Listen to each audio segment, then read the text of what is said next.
Hello students, कैसे हो आप सब। उम्मीद करता हूँ आप और आपकी जो स्टडी है बहुत अच्छी चल रही है। आज की वीडियो में हम चैप्टर नंबर 9 का जो एक्सरसाइज 9.1 है उसका हम क्वेश्चन नंबर 3 स्टार्ट करने वाले हैं। पहले दोनों क्वेश्चंस और एग्जांपल्स ये सब कुछ मैं आपको करवा चुका हूँ। इन सभी वीडियोस का लिंक आपको नीचे डिस्क्रिप्शन बॉक्स में जो है वो मिल जाएगा। तो क्वेश्चन को पढ़ते हैं। आप क्वेश्चन को देख के घबराना मत, जितना बड़ा ये क्वेश्चन है उतना ये ईजी है, ठीक है। अब वैसे भी मुझे आपको एक बात समझानी भी है, एग्जाम्पल्स में ही बताई थी कि जितना बड़ा क्वेश्चन होगा वो हमेशा आपको केस स्टडी में बड़ी स्टेटमेंट देने की कोशिश करते हैं और बच्चे वही स्टेटमेंट देके घबराते हैं। आपने कभी भी घबराना नहीं है, बहुत ईजी, बस ठंडे दिमाग से पढ़ना है। A contractor plans to install 2 slides for the children to play in a park. अब स्लाइड्स क्या होती हैं, ये यहाँ पर आपको एक मक्की डायग्राम दिख रही होगी। तो ऐसी ही कुछ स्लाइड्स होती हैं, ठीक है। तो वो स्लाइड, आप आई होप मक्की स्लाइड के बारे में आप समझ चुके हैं कि स्लाइड कैसे बच्चों के लिए, जिन पर बच्चे जो स्लाइड करके नीचे आते हैं, ठीक है।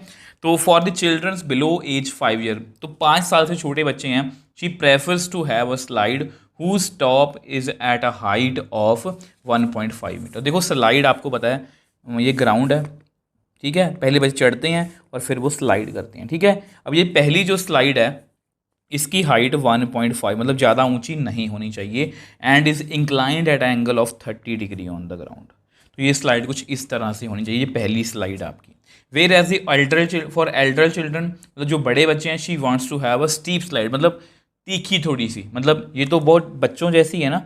अब अगर वो स्लाइड कुछ इस तरह से हो, एंगल थोड़ा सा कम हो, मतलब इतना कम तो नहीं बट थोड़ा सा कम हो, ताकि बच्चे को थोड़ा सा ज़्यादा मतलब इंजॉय कर पाएँ। तो ये इसकी जो हाइट है वो कितनी होगी, she wants to have height of slide 3 metre और एंगल कितना होगा 60 डिग्री, मतलब इससे थोड़ी सी ऊंची भी है, मतलब हाइट वाइज भी ऊंची है और एंगल भी थोड़ा सा ज़्यादा मतलब कि बड़ा है। तो बड़े बच्चों के लिए बनाने की कोशिश कर रहे हैं वो। What should be the length of slide in each case, मतलब ये स्लाइड की जो लेंथ है जहाँ पर बच्चे स्लाइड करेंगे इसकी वो लेंथ पूछ रहे हैं। क्वेश्चन आपको क्लियर है। तो कितनी बड़ी स्टेटमेंट थी बट क्वेश्चन बहुत इजी है। तो सबसे पहले यहाँ पर हम डायग्राम आपको बना के दिखा। अब देखो ये दोनों आपकी स्लाइड्स हैं, मतलब दोनों आपकी डायग्राम है। तो ये 1.5 मीटर ऊंची है, 3 मीटर ऊंची है, यहाँ पर एंगल 30 डिग्री, यहाँ पर 60 डिग्री है। तो मैंने वो भी लिख लिया। अब वो इस ट्रायंगल की बात करें तो ये हमें पता है, मतलब एंगल के सामने क्या होता है, परपेंडिकुलर, और AC मतलब हाईपोटेन्यूज हमें फाइंड करना है। एंगल के सामने क्या है, परपेंडिकुलर, हमें क्या फाइंड करना है, हाईपोटेन्यूज। तो परपेंडिकुलर और हाईपोटेन्यूज वही याद करो, पंडित बद्री प्रसाद। देखो मैं ये बार बार आपको इसलिए बोलता हूँ ताकि आपको याद हो जाए। P और H किस में होता है, S में, S मतलब साइन में, ठीक है। तो हम दोनों बार साइन का यूज़ करेंगे। तो इन ट्रायंगल ABC की बात करते हैं, साइन 30 डिग्री, ये कितना होता है P/H, ठीक है। साइन 30 डिग्री, तो P कितना है हमारा AB और H कितना है हमारा AC। P हमारा है 1.5, AC हमें निकालना है। साइन 30 की वैल्यू आपको पता है 1/2, तो 1/2 is equal to 1.5/AC। Cross multiply करो, 1.5 को अब 2 से मल्टीप्लाई करोगे 3.0 आएगा, मतलब AC कितना आ गया 3 मीटर।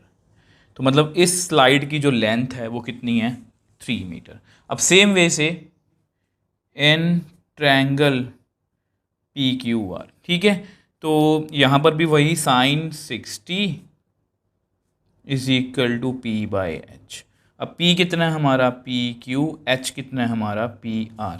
साइन 60 की वैल्यू भी आप चेक कर लो, वैसे आपको आनी चाहिए √3/2, ठीक है। PQ कितना है हमारा 3, PR हमें निकालना है। तो क्रॉस मल्टीप्लाई करोगे तो 3 को 2 से और इसको नीचे ले आओ √3, ठीक है। वैसे हमारा आंसर यहाँ पर ठीक है, ये कितना आंसर आया 6√3।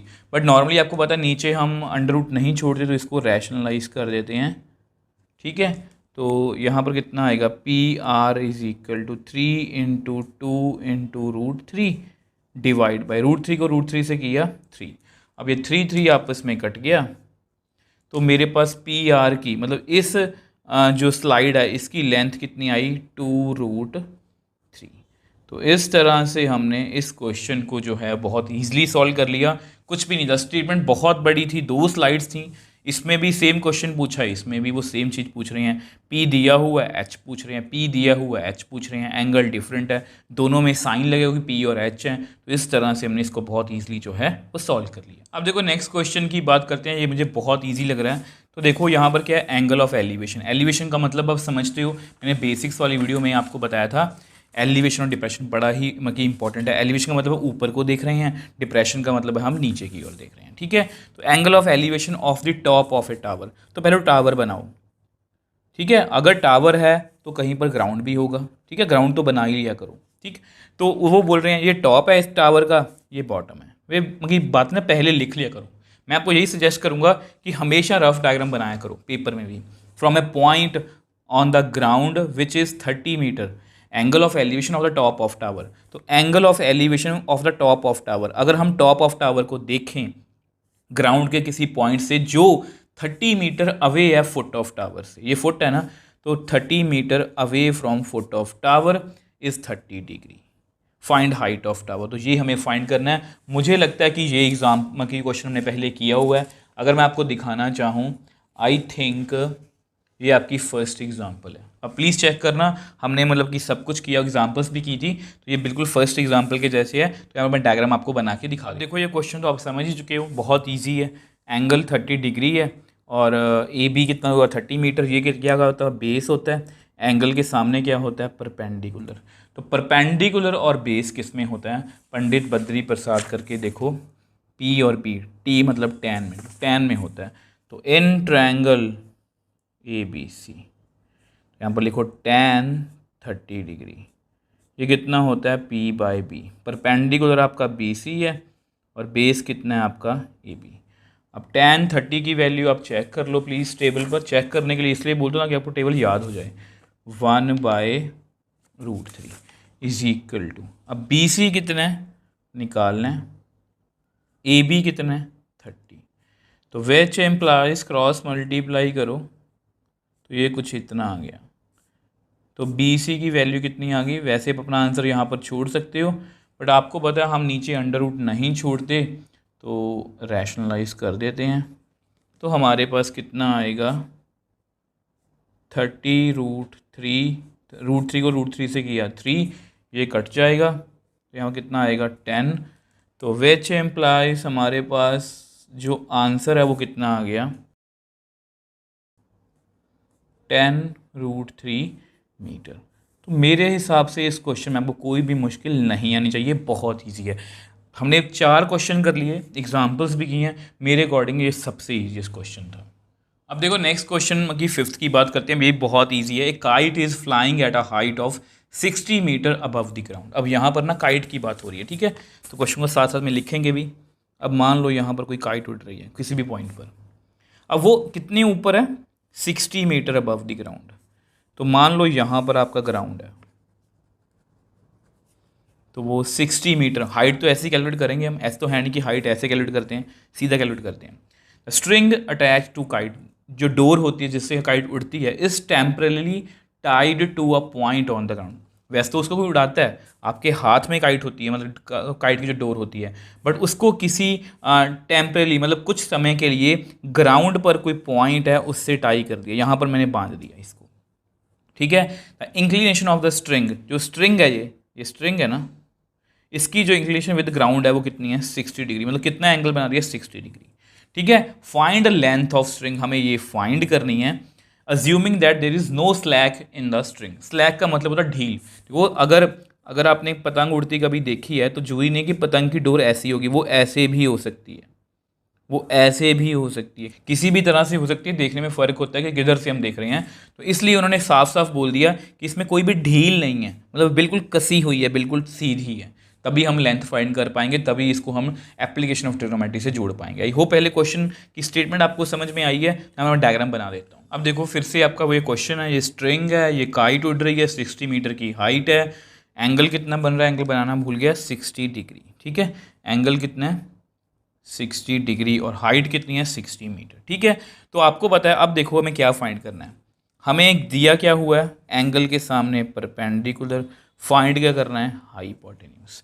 तो पंडित बद्री प्रसाद हर हर बोले, तो P और H S मतलब साइन में है, तो हम इन ट्रायंगल ABC क्या लेंगे जी, साइन 60 कितना होता है P/H, एंगल के सामने परपेंडिकुलर मतलब AB, नीचे की हाइपोटेन्यूज मतलब AC, AB आपका 60 है, AC हमें निकालना है।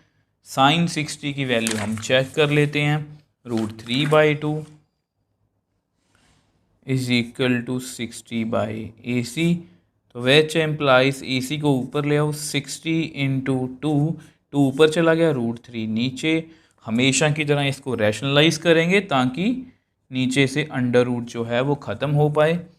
तो कितना आएगा, 60 इंटू 2 इंटू √3 डिवाइड बाई √3 को √3 से करेंगे तो 3 आएगा। ठीक है, तो ये कट जाएगा, कितना आएगा, 3 2 6 20, 20 को 2 से किया तो 40√3 मीटर। तो देयरफॉर लेंथ ऑफ स्ट्रिंग कितनी आई, AC मतलब 40√3 मीटर। आई होप ये क्वेश्चन भी आपको बहुत अच्छे से समझ में आया है। इनफैक्ट आज की वीडियो के तीनों क्वेश्चंस बहुत इजी थे। पहले जो थर्ड की बात करें तो उसमें जस्ट 2 क्वेश्चन एक ही बार में पूछ ले, स्लाइड वाला क्वेश्चन था। फोर्थ बहुत इजी था, एग्जाम्पल 1 के जैसा था। अब ये भी ऑलमोस्ट उसके जैसा ही क्वेश्चन है, कहानी थोड़ी सी बदल गई बट हमारा जो करने का ढंग है वो अब भी वही है। अगर आपको फिर भी लगता है कि आपको डाउट है, आप मुझे नीचे कमेंट बॉक्स में लिख सकते हो, मुझे इंस्टाग्राम टेलीग्राम पर मैसेज भेज सकते हो, मैं हमेशा आपका रिप्लाई करता हूँ। अगर आपको वीडियो थोड़ी सी भी हेल्पफुल लगी तो वीडियो को लाइक कीजिए, शेयर कीजिए और इस चैनल को सपोर्ट कीजिए।